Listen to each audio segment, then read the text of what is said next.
నమస్తే, welcome to BCN news. నేను విజయలక్ష్మి. ముందుగా ముఖ్యాంశాలు. విజయవాడలో స్వచ్ఛంద్ర అవార్డులను ప్రదానం చేసిన ముఖ్యమంత్రి చంద్రబాబు. పారిశుద్ధ్య కార్మికులే నిజమైన దేశభక్తులని కొనియాడిన సీఎం. వ్యక్తిగత పరిశుభ్రతతోనే ఆరోగ్యం బాగుంటుందన్న మంత్రి సత్యకుమార్. అనారోగ్యం బారిన పడకుండా వ్యక్తిగత పరిశుభ్రతతో పాటు పరిసరాల పరిశుభ్రతను పాటించాలని సూచన. మెడికల్ కాలేజీలపై తప్పుడు ప్రచారమే వైసీపీ అజెండాగా పెట్టుకుంది. మండిపడ్డ ఎమ్మెల్సీ ఆలపాటి రాజేంద్ర ప్రసాద్.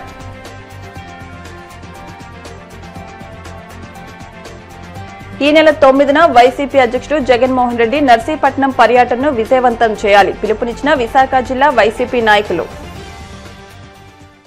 రాష్ట్రంలో పరిశుభ్రత కోసం నిరంతరం శ్రమిస్తున్న పారిశుద్ధ్య కార్మికులే నిజమైన దేశభక్తులని, వారిని చూస్తుంటే ఆపరేషన్ సింధూర్ వీరులు గుర్తుకొస్తున్నారని సీఎం చంద్రబాబు కొనియాడారు.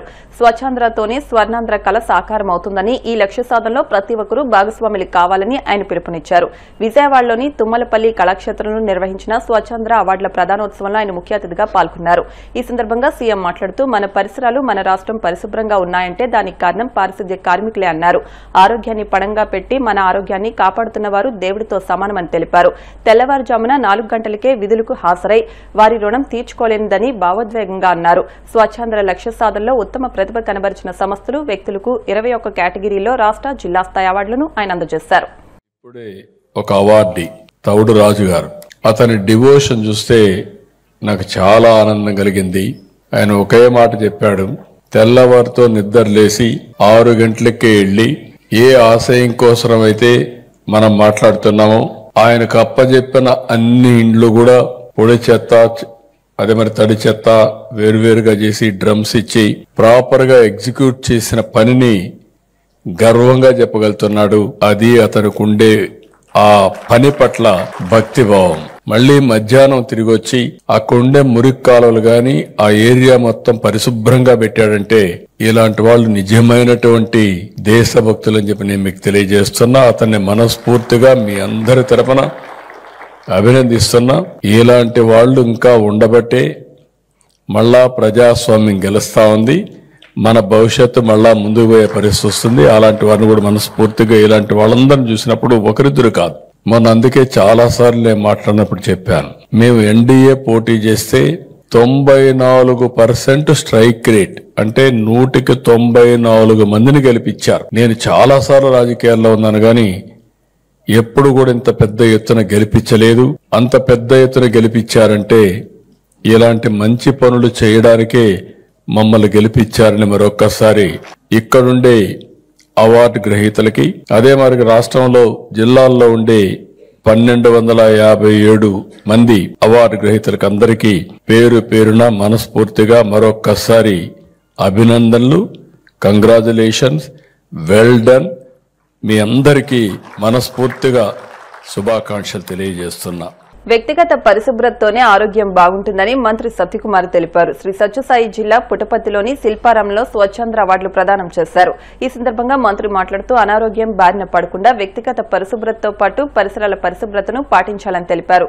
పచ్చదనాన్ని, పర్యావరణాన్ని కాపాడుకోవాలని పిలుపునిచ్చారు. ప్లాస్టిక్ వల్ల కలిగే నష్టాలను వివరించారు. తల్లి పేరున మొక్కను నాటి పరిరక్షించాలన్నారు. కలెక్టర్ శ్యాంప్రసాద్ మాట్లాడుతూ, అందరి భాగస్వామ్యంతో జిల్లాకు 2 రాష్ట్ర స్థాయి, 47 జిల్లా స్థాయి అవార్డులు వచ్చాయని పేర్కొన్నారు. ప్రజలు తడి, పొడి చెత్త వేర్వేరుగా చేసి చెత్త డబ్బాల్లో బాధ్యతగా వేయాలని సూచించారు. ప్లాస్టిక్ నిషేధానికి ప్రతి ఒక్కరూ సహకరించాలన్నారు.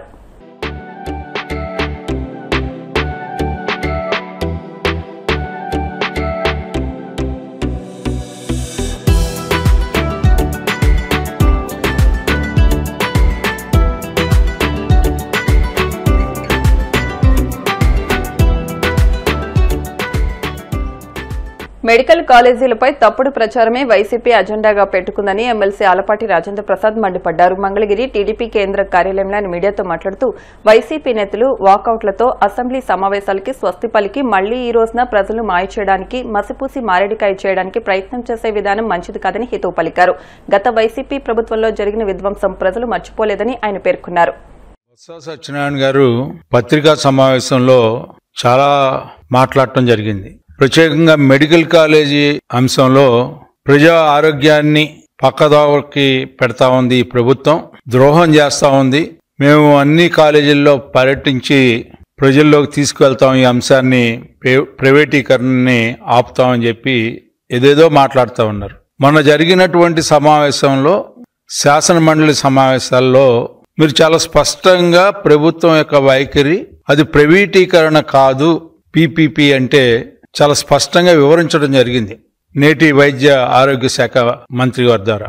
అయినప్పటికీ చెవులున్నా కూడా, వినపడ్డా కూడా విన్నట్టు, కళ్ళుండి కూడా కబోదుల్లాగా వ్యవహరిస్తున్నట్టుగా సమావేశాల్లో మీకు ఇష్టం లేకపోతే వాకౌట్, అసెంబ్లీ సమావేశాలకి పూర్తిగా మీ నాయకుడు, మీ పార్టీ యొక్క ఆలోచనని చెప్పలేక, వివరించలేక మీరు చేసినటువంటి మోసాలు, దగ, వంచన వీటిలన్నింటినీ ప్రశ్నిస్తారేమో అనే భయంతో ఈ రోజున మీరు బతుకుని కొనసాగిస్తూ మీరు మరలా మా మీద మాట్లాడటం అనేది నిజంగా చాలా హాస్యాస్పదంగా ఉంది.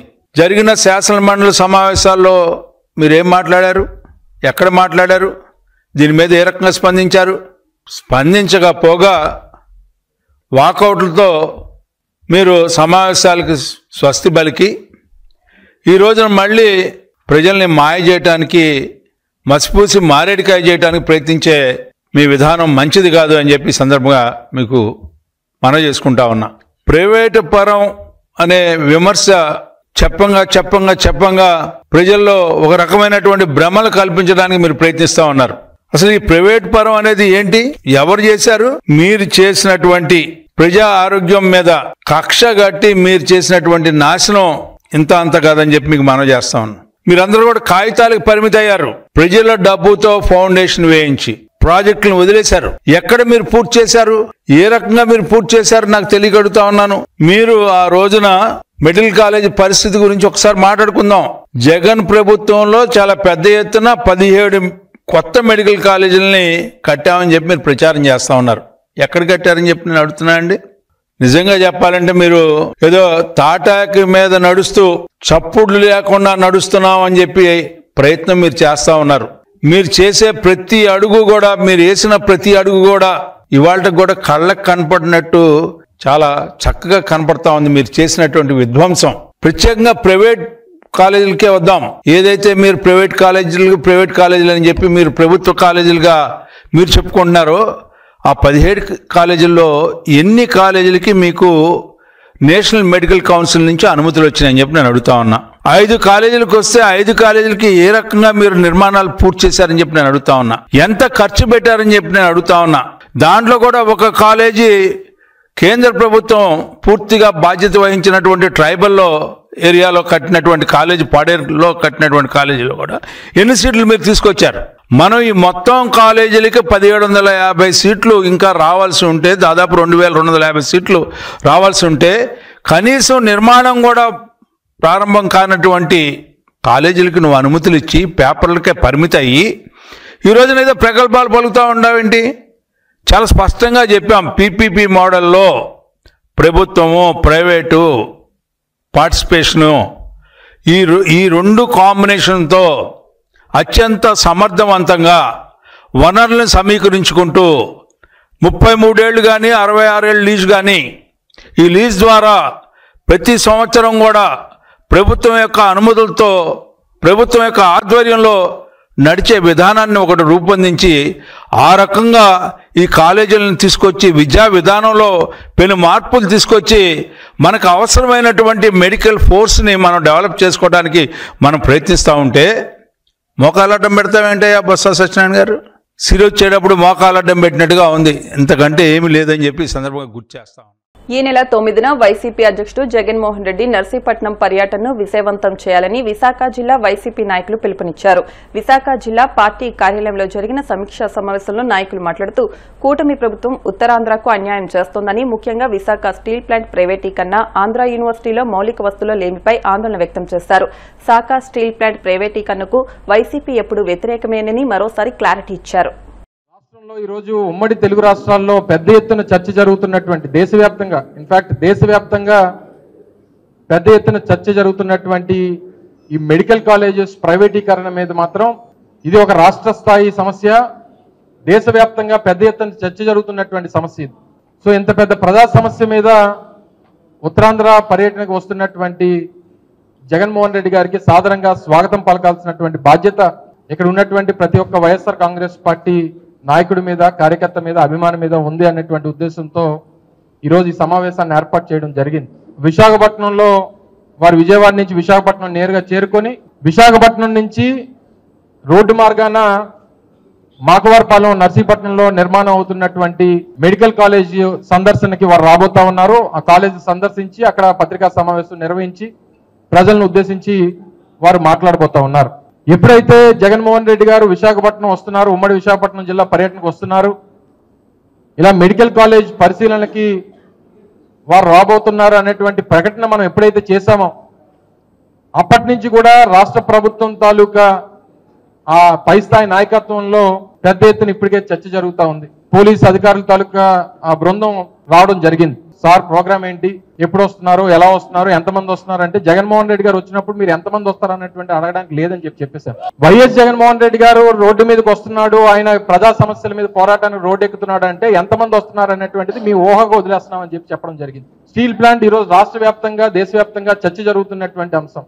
పార్టీ ప్రభుత్వంలో ఉన్నప్పటి నుంచి జగన్మోహన్ రెడ్డి గారు ముఖ్యమంత్రిగా ఉన్నప్పుడు ఏదైతే విధానం తీసుకున్నామో నేటికి కూడా మన పార్టీ విధానం స్టీల్ ప్లాంట్ విషయంలో అదే విధానం తప్ప మార్పు లేదు. మనం అధికారంలో ఉన్నా, అధికారంలో లేకపోయినా స్టీల్ ప్లాంట్ ప్రైవేటీకరణ విషయంలో కేంద్ర ప్రభుత్వం తీసుకున్నటువంటి నిర్ణయాన్ని మనం వ్యతిరేకిస్తా ఉన్నాం. ప్రైవేటీకరణ జరగడానికి వీల్లేదు అనేటువంటిది వైఎస్ఆర్ కాంగ్రెస్ పార్టీ విధానం అనేటువంటి విషయాన్ని కూడా ఈ సందర్భంగా తెలియజేస్తాం. చంద్రబాబు నాయుడు గారి లాగా అధికారం ఉంటే ఒక మాట, ప్రతిపక్షంలో ఉంటే ఒక మాట చెప్పేటువంటి అలవాటు మన నాయకుడు జగన్మోహన్ రెడ్డి గారికి లేదు అనేటువంటి విషయాన్ని కూడా తెలియజేస్తాం. ఒక్క ప్రభుత్వ మెడికల్ కాలేజ్ కూడా నిర్మాణం చేపట్టలేదు. జగనన్న కేవలం 5 ఏళ్లు ముఖ్యమంత్రిగా ఉండి తన సొంత నియోజకవర్గంలో మెడికల్ కాలేజ్ నిర్మాణం చేపట్టారు కాబట్టి జగన్ గారికి మంచి పేరు వచ్చేస్తుందని ఇంత దుర్మార్గంగా ఆలోచిస్తూ ఉండే పరిస్థితి. ఈ మెడికల్ కాలేజీలు అనేవి నిజంగా ప్రజల సంపద. దీన్ని ప్రైవేట్ పరం చేద్దామని అనుకుంటూ ఉన్నారు. ఎందుకంటే తన బెనామీలకి, తన తాలూకా మనుషులకి ఈ మెడికల్ కాలేజీలు అప్పచెప్పడానికి ఈ విధంగా కుట్ర పన్నుతూ ఉండే పరిస్థితి మనకు కనిపిస్తూ ఉంది. ఈ రాష్ట్రంలో తీసుకుంటే 1923లో మన ఆంధ్ర మెడికల్ కాలేజ్ స్థాపించడం జరిగింది. అంటే బ్రిటిషర్స్ కాలంలో. ఈ 100 ఏళ్ళు పైన అయింది. 100 ఏళ్ళలో మనం తీసుకుంటే ఎంతమంది డాక్టర్స్ తయారై ఉంటారు అక్కడ, అలాగే ఎంతమంది పేదలకు వైద్యం అంది ఉంటుంది మనం అర్థం చేసుకోవచ్చు. కొన్ని లక్షల మంది పేద ప్రజలు వైద్యం చేయించుకున్నారు. ఈ మెడికల్ కాలేజీలు అంటే ఓన్లీ కాలేజీలని మీరు ఆలోచించకండి. ఇందులో సూపర్ స్పెషాలిటీ హాస్పిటల్ కూడా ఉంటుంది కాబట్టి పేదలకు ఉచిత వైద్యం కూడా అందబోతూ ఉంది. దాన్ని ఈ విధంగా ప్రైవేటైజేషన్ చేయడానికి పూనుకోవడం అనేది చాలా దుర్మార్గకరమైన చర్య. అది కూడా మొన్న కౌన్సిల్లో వైద్య ఆరోగ్య శాఖ మంత్రి చెప్పడం జరిగింది. మొదట 33 సంవత్సరాలు, తర్వాత ఇంకో 33 సంవత్సరాలు, అంటే 66 సంవత్సరాలు ప్రైవేట్ పరం చేస్తారంట. అంటే ఒక మనిషి జీవిత కాలం అంత టైం వాళ్ళు ప్రైవేట్ వ్యక్తులకు ఇచ్చేస్తే అది ఎప్పుడు ప్రజలకు ఉపయోగపడుతుంది అర్థం చేసుకోవాలి.